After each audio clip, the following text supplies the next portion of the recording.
Okay, so welcome to Elementor's first Techie Brekkie. The idea behind a Techie Brekkie is really short, sharp PD. That is what people want, pretty much. So if you have any requests for any apps that you want us to go through, or any features that you've heard of or that we mentioned that we don't really go into detail about, but you really want it, just let us know. So us being me and the rest of the ICT team, so Phil, Ryan, Kirsten, Malcolm, shoot us an email and let us know, and then we'll plan it out for you. So Edmodo is a learning management system. Okay, it lets you do heaps of different things. It's a space for students to hold conversations on the newsfeed board, or for you to get feedback so you can shoot out a question and they can all write the responses underneath. You can share resources with your class and with other teachers, and that includes teachers from around the world. So I can find teachers who also teach Year 7 English and share with them. You can quiz your students about a particular topic. You can send up polls if you want immediate feedback of is this an example of alliteration, yes or no? And you can get that feedback of only 50% of the class get it. I might need to recover that information. You can create small groups within your class. So if you want to send a resource to your extension kids, you can do that. And it's excellent for sending out homework, for notifying parents about homework, and having all your homework stored in one place, okay, rather than getting sent 20 different emails. Specifically using Edmodo with Prep to Do. I know that there's a lot of Prep to Do teachers here. Okay, I've done some research about what they actually use it for and whether they're actually capable of using it. The idea is that they are, but potentially not at the same level as a grade 5, 6 or 7 student would be. So predominantly for preps and ones, it would be used as a communication tool, as a way to get things like homework and important dates out to parents, because if the parents have the Edmodo app installed, they can push out the alert to them, so it actually pops up on their iPad screen going, you have an Edmodo alert that this date is swimming, don't forget to bring your stuff, or something like that, or don't forget to bring in your reading folder that day. It can be used to poll your students, so if you are teaching something like graphing, and you want to say which one of these is your favourite animal, they can all quickly put it in. It's a matter of clicking which one's their favourite and enter, and then it all comes up for you and calculates it. And also for creating small groups for your reading groups, so you might want to send them an electronic text, and that way they automatically get it just for the one just for their group. They don't have to find it or go, oh, is this one for me or this one's not, and things like that. If you don't know how to set up your own account or your class's account, okay, I've put up some videos on the blog so that we don't go through that today, and they are down here. So the first will teach you about how to set up your teacher account, which is just a matter of putting in your email and your name and things like that. And then the second one is about setting up your class, which is just a matter of typing in, for example, Year 7 English, that I'm their teacher and that it's a Year 7 class, and that's it. But if you want extra details, they're in those videos. What I really wanted to talk about though is setting up the students first of all, because it can be a little bit of a nightmare because we can't actually see it from their point of view. So what I'm going to show you is what the students can see, so you actually can help troubleshoot it a little bit better. As soon as students go onto edmodo.com or the app, they're prompted to either sign in or sign up. If they click sign up as a student, they'll be prompted with this screen. So up the top here is the group code, which will always appear on your main screen, okay, which is what their group code is. And if you're not sure where to find it, just ask any of the ICT group and we'll help you out. Okay, their username, I highly recommend that you use their cases ID as their username if they're probably under grade 5, just so they don't forget it. My kids tend to use the same username that they use for everything else and they can remember it. But again, it's age relevant. Their password, I recommend using just student. You can reset it, but you will be resetting it all the time, even with the older kids. So if it's student, it's easier. The email is only optional, so you don't have to put it in. Some kids like to put it in, some think that we're going to store their email account. So it's easier just to say that if you leave it blank, then we're all happy. And it's okay to put their first name and last name in. That's the question I get all the time, of whether it's safe. Edmodo is completely secure. Okay, it's a secure server, only we can see their names, no one else can. Okay, even, for example, Bridget has an Edmodo account, and if we were teaching separate classes and I was only teaching 7A, she can't see 7A's names if she's only connected to 7B. Okay, so it's completely safe. And then once they're signed up, all they can see is that class. Okay. The practical stuff, actually setting it up, when you're faced with a classroom of kids and you're trying to set them all up, there's always going to be a few dramas. So the one thing I always do is set up a few experts first. I grab a couple of kids who are really, really keen on ICT and word them up. So I'm going, okay, this is where the group code goes. The group code is up on the whiteboard and going to be up on the Apple TV as well. Their username can be their case's ID. What their password is going to be. I give them all of the information, pretty much, and they are the ones who help roam and sort out all the little issues that come up as we go. The second thing is to make sure all of the kids have a working device that is actually working and connecting to the internet. So quite often I will do it just after recess or just after lunch and have them make sure that they've gone and got a classroom iPad if they need one, or borrow one from a friend from a different class, all those things before we even think about starting. Because the minute a child says, I don't have internet, and someone else won't have internet, and it's just a drama. So if you set up all that stuff beforehand, it makes your life really, really easy. I always move through step by step, even with year 7s. I will literally say, this is your group code. Put in your group code. Don't move forward. Okay. Then put in your username. Your username can be your case's ID. Don't move forward.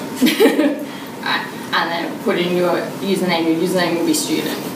And I break it down that much. Because anytime that there's a problem, or someone goes, what's my username again? Then it can be sorted out straight away. Okay. And then if there is a child who, for whatever reason, the Edmodo app keeps crashing or their internet suddenly drops out even though we've checked it, I then go back to them at the end. Okay. So I set everyone up, which normally takes about 5 minutes, and then I'll set them up with whatever task we're doing, and then I'll pull the couple who it didn't work for aside and we'll work on it then. Alternatively, if you have really young kids, you could do it in small groups, in groups of 2 or 3, even one-on-one. If you have really young kids, and help them set it up or set it up with them beside you so they remember their username or password. Okay? But with the app, all they have to remember is their password. It will remember their username for them. Okay. What I'm going to show you next is how to actually set up homework and assignments, which is the big one. So, on Edmodo, okay, that is your main page. So this is your newsfeed that will show all of your classes, or if you want to go into your specific class, you can click on it under your group, but it doesn't matter which one that you post it from. You then want to select assignment, and that is where you can post any of your homework or anything like that. I even quite often will post, there's a class piece that I want them to submit and have it all in one place. Like if they've written a persuasive text, I'll say persuasive text, final copy, and that's where I'll put it. You can load a past assignment, but that's not going to be much good to you until you have actually loaded some assignments. So I'll show you how to start one from scratch. So in here you put the title, so you might put homework term 3 week 1. Okay, be as specific as possible, because if you end up doing 3 drafts of that persuasive text and you just have the one, okay, then you'll have them go, which one is it? And it gets really confusing, so be as specific as possible. You can either describe the assignment, so if it's really easily described, you might say read for half an hour, and they have their athletics and their writing piece. And if I was to submit that, okay, then that's all I would see. Okay. I put in my due date. Okay. And I can also lock this assignment after its due date. If you don't lock it, it still tells you if the child has submitted it late, but it will let them submit it. Whereas if you do click it, it means that no one can submit it. So if they're even 5 minutes late, it won't let them submit it all, which can be quite annoying if you've got a student away or anything like that. Okay, so I tend to leave it unlocked. You can connect a file. So if you have a sheet of instructions or something like that, or it's they need to read a piece of writing and respond to it and it's in a Word document, you can find it on your computer and upload that one. You can which button did you press? The first one, this one. Oh, okay. And I have all these screenshots on the blog. Oh, okay. Yep. You can add a link. So if you like, you can actually embed YouTube videos. So if I want to show them this video, I just copy the link, head back here, pop it in, and it will automatically retrieve the title for me, but I can change it if I want. Just thinking about it. Okay. So I can add that video and it will actually embed it into Edmodo so they don't get exported to YouTube or anything like that. It comes up on their page. Or I can add something from my library. Now, the library is a little bit more complicated and we'll probably go into that in our next Techie Brekkie. But the library is pretty much a place where you can upload any document that you want to keep for future reference or that you think you will use quite a lot with your students. So you might decide to put like an editing checklist up there and then constantly refer to it. So I've only got a teachers pay teachers thing in here personally because I like to use new things all the time. But if there's something in particular that you use all the time, you can pop it in here so you don't have to keep uploading it all the time. And you can schedule the message. So if you're doing your work at 10 PM and you don't want it to pop up on all your kids' iPads at that time of night, you can choose what time you want to do it. So I can choose that I want it to come today, but I want to remind the kids just as they get home to do their homework. So I want it to pop up on their iPads at 4 PM. Okay? Or I can send it now, but I want it to pop up at 4 o'clock. Okay? And then as soon as I click send, it won't come up straight away because this one's scheduled. Yeah, but I can send it now.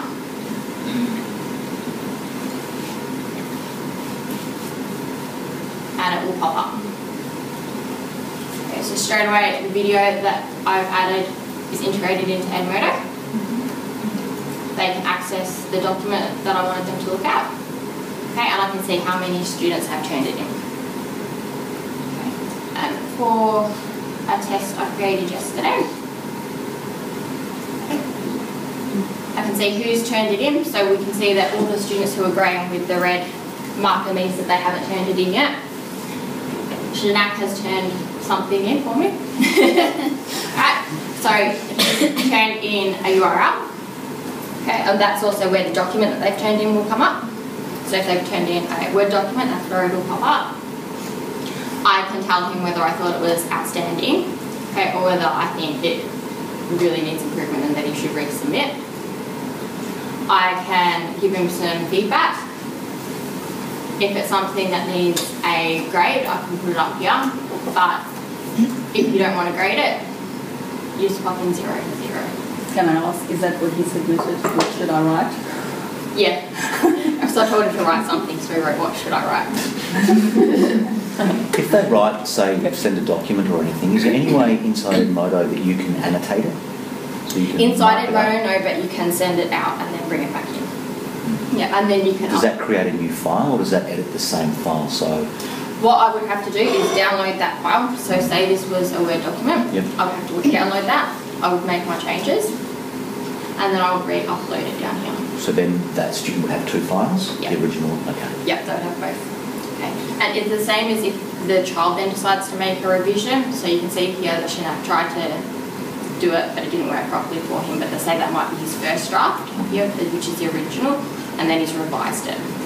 So if you, when you add yours, does that have another tab? No, that will just come down here. Yeah. Because that's just for our reference, whereas the student will then get it pop up separately. Yep, yep. Alright, what else I was going to show you was under your groups. you can go down to members, okay, and this is where lots of the important things happen in terms of admin stuff. Okay, here I can see my student's username if they forget it. Okay, so it's always underneath where it says student. I can look at their progress, which I haven't got much there yet, but it will give me all of their marks. It will give me any badges that I've awarded them, how much regularly they submit their homework, in graphs and everything. I can also, from here, click more and change her password. Okay, so it doesn't actually give me their original password, but I can change it. So generally I'll just change it to something like Bella 2014, and then she can get into it again.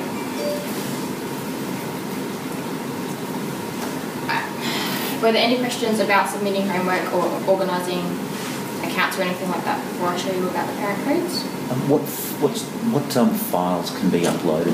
Can they do things like from GarageBand or anything? Pretty much. Yep, cool. Yeah. The unlimited. It's good instead of email because it's unlimited for videos. Yeah. So videos, EPUB documents, so ebooks, documents, images, pretty much everything. Yeah. I haven't come across anything. I just wanted to ask, so that group code, is that what your group is called and that's what they need to put in to be able to join your group? Yeah. So as soon as you have a group, as soon as you have a group, your group code will come up here. Oh, okay. And after 30 days it will automatically lock, so it won't let anyone else in. Okay. But you can it'll literally say underneath reset, and you can just click reset and it will give you a new one. Okay. Yeah. Can you change the group code to say just for Brexit, not something a bit easier, or does it have to be? It has to be the confusing one. It makes it hard for people to guess what it would be to get in. Yeah, which can be a pain. But then if you're doing it with one-on-one, or even like potentially you could get a grade 6 buddy or something to maybe help them, and that's probably the easiest. So Rebecca, when you say it locks, does that mean you can still add students? If you have a new student, you just give them that code and they can still join into the group? Yeah, but you just need to reset that code. So as soon as the group locks, no one can be added, but then you just need to reset the code, and it will say underneath, as soon as it locks, it has a big button underneath that says reset code, and you click that and it will give you a new code. It's just a safety feature to make sure no one can guess your group code and get in. Does that mean everyone in the class have to put in just the new kid? Yeah. Oh, beautiful. Yeah. And that reminds me, always remember to catch up with the kids who are away that day, okay, or the new student or anything like that. Quite often there will be 2 kids away or 1 kid out on extension or whatever the day that you want to do it. And always just remember to get them, whether it be the next day or anything like that, and keep a note of it.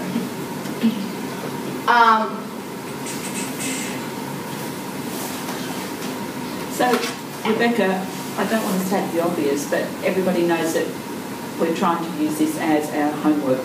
Yes. And this is where it goes. Yeah. And you will be the people who will show everybody else you're in. This part of the slideshow is up on the blog as well, because this is really important and can be quite tricky for the kids, but it's also good for us to just know because it gives you a bit more functionality with your iPad. Okay. When the child goes to upload their document from their iPad, it's not as simple as just clicking turn in. Okay, if I have a MacBook, you just click turn in, you upload your document and that's it, but it's more difficult on the iPads. So what you want to do is you get them to go into the app that they want to share something from. And for this example, I've chosen Pages because it's probably the easiest one to do as a start. Okay, so I've gone into Pages and my Pages document is open. And up in this little corner, there's a square with an arrow pointing up, and that's your share button. Okay, so I've clicked that, and then that brings up all my share options. Okay, so what the students then do is they click that they want to open it up in another app. From there, they'll be prompted of which file type they want.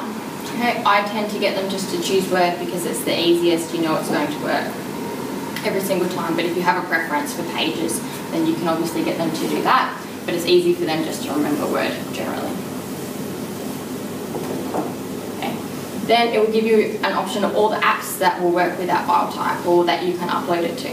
Okay. So you can select Edmodo, and you can scroll through them using your finger. Okay, so if you can't see it on there, just scroll across and it will probably be further down the line because you haven't really used it before.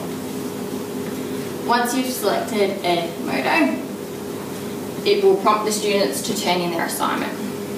Okay, so you can see that there's 3 actions. There's ones where they can attach it to a note, and a note's what appears on their newsfeed. Okay, and the newsfeed is that big, so if they wanted to share something with the class, they can do that from there. They can turn it in with an assignment that I've created, or they can add it to their backpack. And adding it to their backpack means sort of saving it for later. So it's attached to Edmodo, but they don't really know what they want to do with it yet. Okay, so they turn it in with their assignment. And then a list of assignments will come up. So I've just got my practice one up there. Okay, but by the end of the year you have quite a few. So you may want to go back and actually look some of the old ones so it doesn't get as confusing. But again, we'll show you how to do that at a later point because we're just starting up. It'll show you their teacher, so if they've got different subjects or it's for a specialist, they'll be able to tell that. And what the assignment is called. So I click on that. Okay. Here it shows me what task it is, the description. If I'm a student and I want to type my response, so I want to say something about the task being really hard, or I'm not really that confident about my introduction and can my teacher read it in a little bit more detail and give me some feedback on it. If they thought it was way too easy for them and they need something harder, they can pop it in there. It shows me what document I'm trying to upload, and then they need to click next. They can then add a reaction to the task. Okay, so whether they think they did really well, whether they thought it was boring, some need some help, so they can let their teacher know that. And then it will automatically come through, and that's when it appears as turned in. And it will show them that they've turned it in as well. When they click on it, it will say you've turned this in. Are there any questions about that process? All of that is on the blog as well if you need to go through it or want to show your kids, because I've shown my kids and I'll probably show them again before the year is out because they do forget. It's quite a convoluted process. Okay. And lucky last thing is when you click on members, okay, we're going to print the parent codes. Okay. So what you want to do is go to member options at the top and click on the downward arrow and select print. Okay, and this is going to print absolutely everything. Okay, so leave the member name ticked, because if you don't, you'll just be given a bunch of codes and you won't know who they are. Alright, so I'm not interested in sharing their username with their parents, or whether they're a student or not. Obviously they're going to be a student. And I'm not interested in their career goal or the number of badges or anything like that. I just want to get the codes to the parents. So I generate the page and it brings this up. Okay, and then I can chop it and give it out at student-led conferences if I'm really confident, or give it out at another day. I could add it to another letter if you want to explain it to a little bit more to what it's going to do and everything like that. Okay. And if the parents ever lose the code or anything like that, you can resubmit it like that as well.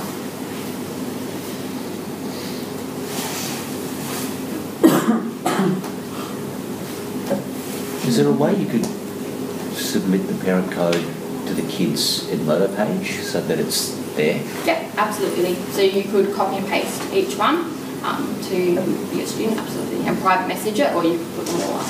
Yeah. A quick note is if a parent is a teacher, okay, then they have to have a separate parent account and a teacher account because they're completely unlinked. Okay.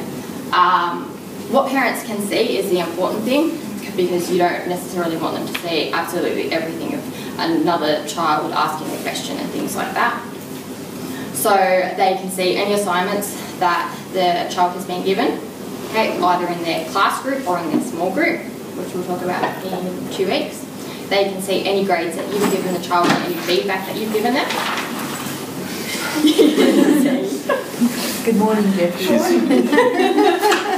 You can see alerts. It's for Brekkie. You can they can see alerts. So you can actually send an alert out just to parents by going back to where you were submitting your assignment.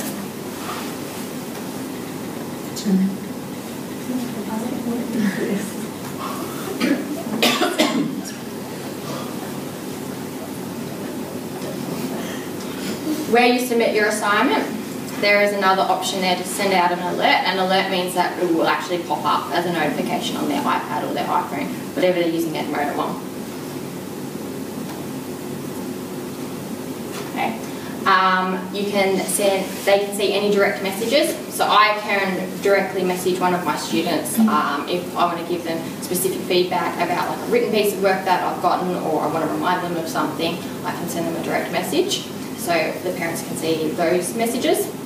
And any messages that I decide to send directly to a parent group. So it might be a private message directly to the parent, or it could be a group message that I want all the parents in Year 7 to see, or in grade 2 to see. So they can't see that every day, the polls, the quizzes, and everything like that. So before we finish, your challenge, if you haven't already done so, is to create an Edmodo account, okay, and set up your class. So there are videos about that on the blog. If you're feeling really brave, you can set up an assignment and have your kids try and submit something. Okay, and that could even be a piece of classwork. So it doesn't have to be homework as such for now. It could be that they have this written piece of work that they've typed up, or a video that you would really like to get and have on your computer. They can submit that. And if you're feeling really like a risk taker, okay, then you could print out the parent codes and start handing them out, and really start getting it going if you're more confident or have already got your Edmodo account up and running. Right. In 2 weeks' time, Ben is going to be talking about the more advanced features of Edmodo, so things like polling, quizzes, giving more advanced feedback, small groups and things like that. Okay, so but if there's anything in particular that you've kind of seen and you want to learn about, just let one of us know.